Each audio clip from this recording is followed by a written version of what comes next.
Ô, Luiz, eu queria comentar um pouco sobre o presidente Jair Bolsonaro ter dito que o lucro da companhia é uma coisa que ninguém consegue entender. E além da sugestão da instalação de uma CPI para investigar diretores e membros do Conselho de Administração, de que maneira toda essa situação vai interferir nos resultados da eleição de outubro para o atual presidente? Né? O que isso pode impactar para ele, essas declarações, igual você bem estava falando, essa certa agressividade e também, estrategicamente falando, politicamente, é uma boa estratégia o Bolsonaro comprar briga contra a Petrobras? Porque ele já comprou briga contra o STF, já comprou briga contra o TSE, agora vai comprar contra a maior estatal brasileira. Qual que é a lógica dele no meio disso tudo? Se ele é o presidente e ele tem sua base, por que ele vai, na sua base, no próprio governo, comprar briga para uma reeleição, sendo que do lado de fora as pesquisas apontam que os outros candidatos são mais fortes que ele vindo para a eleição? Então, quem é que vai estar do lado dele no fim das contas? Pois é, Rafael. Então, assim, a gente só consegue entender essa lógica olhando o histórico do presidente. De certa maneira, o histórico dele é de tentar mobilizar, primeiramente, a sua base, e aí o que você disse é um dos pontos centrais, ou seja, uma das importâncias é ele manter essa base ativa, ou seja, fazer um discurso que agrade o seu eleitorado. Infelizmente, ele tem usado essa tática de discurso de confronto, né? Para manter isso que ele já tem em mãos, ou seja, no seu histórico, a forma de confrontação, ou seja, sempre ter alguém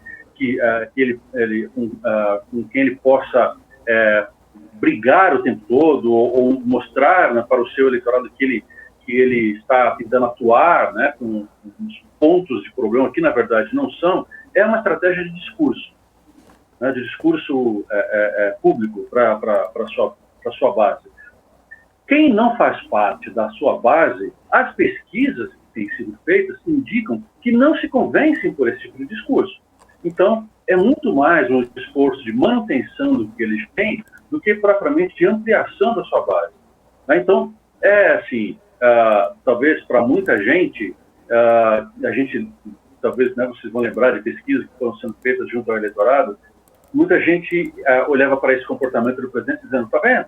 Ele é uma pessoa espontânea, ele é natural, ele é sincero, né? Então, esses aspectos que são personalistas, que são a característica do eleitorado brasileiro, de olhar muito essa coisa de personalidade, se identificar ou não com essa personalidade, é algo que o presidente utiliza o tempo todo para manter esse vínculo que ele já tem com a sua base. Quem já rejeita esse tipo de comportamento já se declarou, isso está indicado nos níveis de rejeição que o presidente tem, né, assim, nas pesquisas, né, de intenção de voto. Essa rejeição ela se mantém forte porque, ao que parece, esse eleitorado rejeita exatamente esse tipo de discurso e esse tipo de comportamento. Mas veja, se ele abandona esse discurso, ele perde a base que ele já tem e ele mudaria muito radicalmente a sua maneira de ser, e isso com certeza seria mais desastroso do que manter esse comportamento agora. Tá?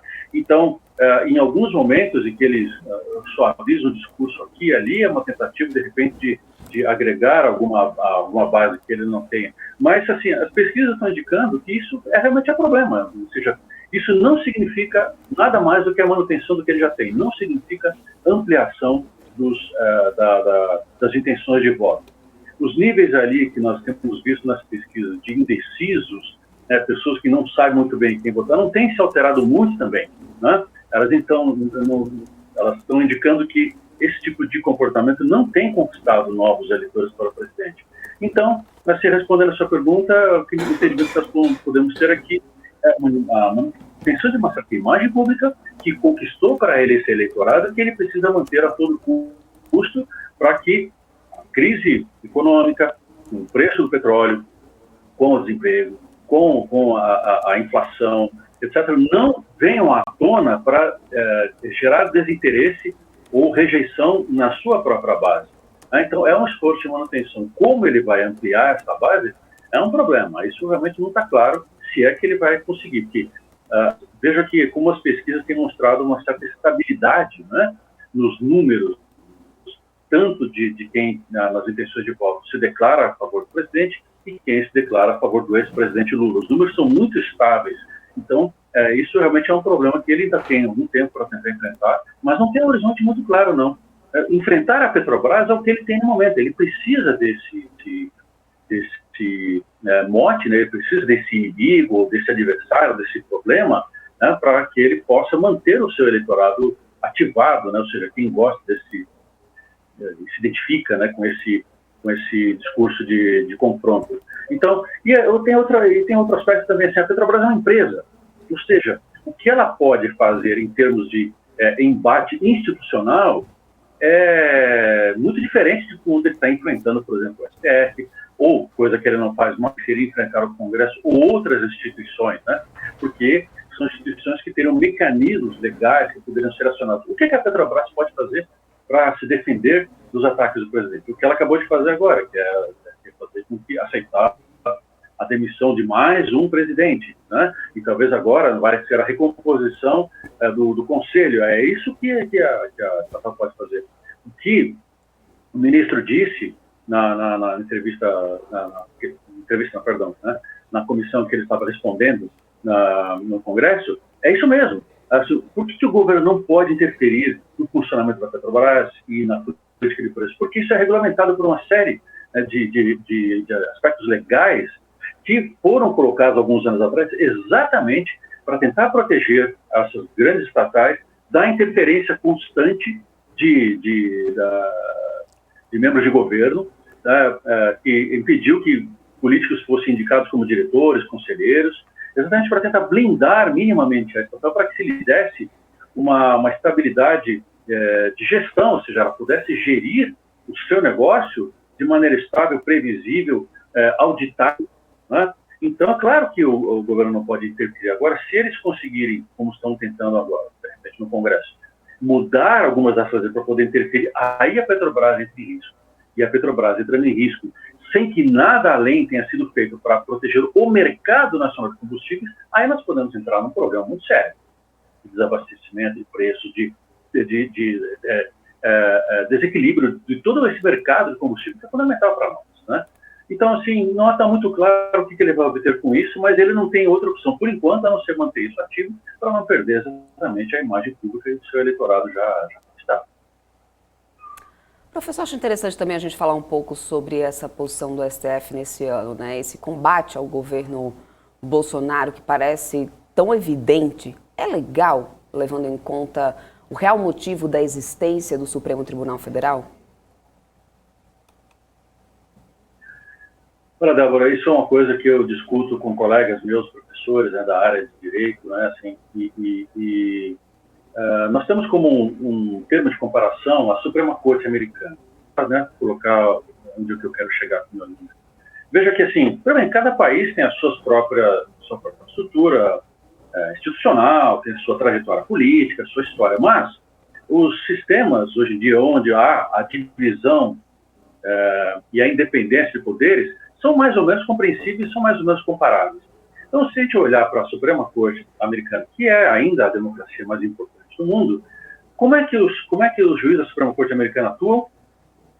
Silenciosamente. Não dão entrevista, não se pronunciam em público, não fazem pronunciamentos fora dos autos das decisões que eles tomam, né? Ou seja, toda a Suprema Corte Americana se blinda para que as decisões dela tenham respaldo em toda a cidadania americana, porque elas procuram ser técnicas. É claro que há sempre um entendimento moral e, de repente, até político de alguns dos ministros da Suprema Corte lá, mas nós vemos que ele se enquadra numa discussão ampla do país sobre esses grandes temas, como, por exemplo, agora pode voltar a discussão sobre a questão do aborto, por conta da reversão ou talvez da revisão de uma decisão tomada anos atrás. Mas veja como isso tem um caráter institucional, nacional, ou seja, onde vai discutir as questões técnicas, né, do direito, as decisões já tomadas, a jurisprudência, a legislação que está em vigor. Ou seja, se nós tomarmos isso como termo de comparação, nós temos que admitir que o comportamento do nosso STF extrapolou esse tipo digamos assim, de autocontenção, como os nossos profissionais do direito chamam, né? Ou seja, os ministros deveriam se preservar muito mais, se pronunciar muito menos, reagir muito menos a discursos, para que as suas decisões tivessem aquele peso da meditação, da revisão com base nos códigos legais envolvidos, né? E aí sim, tudo aquilo que a nossa Suprema Corte, ou seja, o nosso STF, decidisse, tivesse o respaldo da população, por não ter tanto caráter de política. É claro que assim, a composição do STF ele tem uma origem política, afinal de contas, os ministros são indicados pelos presidentes da República, né? E todos que estão lá passaram por esse processo. Então, há, claro, um crivo e um critério político na escolha de quem são os ministros, e a gente vê isso claramente no posicionamento de vários deles, de serem mais próximos de certas tendências políticas do país e de outras, né? Mas isso poderia ter ficado, como no caso americano, na origem da indicação e na percepção que o público tem da visão moral que aquele juiz tem, né? Ou, no nosso caso, o ministro. Mas veja como, então, o excesso, vamos dizer assim, de pronunciamento público dos ministros acaba dando esse entendimento que é explorado, especialmente pelo executivo, especialmente pelo presidente e sua equipe, de dizer que é aspas, né? Ativismo político. É claro que chamar de ativismo político é um exagero, mas a quantidade de pronunciamentos e a quantidade de holofotes a qual os ministros do STF se submetem dão margem para que essa leitura que o público faz tenha algum peso, tenha alguma veracidade, ou seja, a percepção do público explorada pelo presidente, pela sua equipe, que é uma ação de cunho político. E isso é ruim para o país. Isso é ruim porque isso torna as decisões menos legítimas na percepção do público, né? Na percepção do eleitorado brasileiro, né? Então, eu diria assim que se o nosso STF praticasse um pouco mais de autocontenção, isso poderia talvez reduzir um pouco dessa tensão que hoje há entre o judiciário e especialmente o executivo, mas algumas coisas, como por exemplo a gente está vendo nos movimentos do Congresso também, né, poderia reduzir um pouco naquilo pelo menos que compete ao STF, né, porque daria menos munição para os críticos das decisões do STF. Né? Se nós olharmos, claro, né, algumas dessas decisões que foram tomadas nos últimos anos, nós próprios temos críticas a certas decisões. Mas essas críticas não podem se basear numa ideia de que são decisões políticas e pouco jurídicas e pouco baseadas nos nossos códigos legais. Né? Nós podemos discordar de algumas decisões, dizendo, olha, moralmente, ou olha, em termos de percepção, isso, né, poderíamos ter feito de forma diferente. Isso é uma coisa. A outra, quando o excesso de discursos diz, então é porque o ministro tem tal e tal preferência política que ele já vota assim. Então, por exemplo, quando o ministro se pronuncia demais, você fica com a impressão que ele já tem uma decisão pré-tomada, vamos dizer assim, sobre qualquer caso. E quando o princípio que é fundamental para o direito é que a decisão que o magistrado toma seja com base nos autos, seja no processo, não em um juízo prévio dele.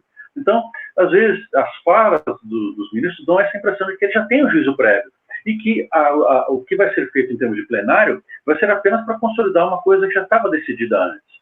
Então, isso é tudo muito material, né, que acaba criando essas dúvidas e dando material e arsenal, né, vamos dizer assim, para os seus críticos, né? E também, assim, dependendo do tipo de decisão que o STF está tomando, que ele pudesse evitar também legislar sobre coisas que seriam mais competência do Congresso. Se o Congresso não decide, é problema do Congresso. Não é o Judiciário que tem que tomar certas decisões que, porque o Congresso não vota, nós decidimos. Isso em alguns anos, né, de alguns anos para cá, a gente viu algumas medidas assim que poderiam ter sido evitadas e que também não gerariam esse choque. Olha, com tudo isso, eu estou falando apenas do STF, não estou nem comentando com relação ao comportamento do Executivo e do Congresso Nacional, onde eles também extrapolam, né, as suas competências. Então, eu estou só focando assim, no nosso olhar sobre o comportamento do STF, né, no nosso juízo. É mais ou menos por aí que eu avalio essa situação contemporânea.